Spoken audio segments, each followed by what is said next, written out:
Nataka tena macho kwenye screen, macho kwenye video, macho kwenye luninga. Sitaki kuongea chochote, yalisemwa mengi, lakini tamati yake ni hapo. Mtasikia wenyewe, mtaona wenyewe. Na hii ndiyo Simba Sports Club. Pamoja na hila zote, pamoja na figisu zote, vita nyingine tumeshinda. Huyu hapo, huyu hapo, huyu hapo, huyu hapo, mtazameni wenyewe. Mambo vipi wana Simba? Kuwapa habari njema, nipende kuwapa habari njema wana Simba wote.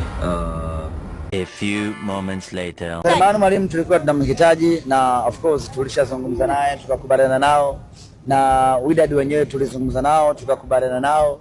Mabadiliko ambayo yalitokea kwa upande wa Wydad ndiyo ambayo yakapelekea jambo kutokea sintofahamu, lakini kwa kuwa tulikuwa tunafahamu ya kwamba tuko kwenye mstari sahihi, tulifahamu ya kwamba tungempata tu Selemani, otherwise wangechaga wenyewe Wydad wangesema wanabaki naye, lakini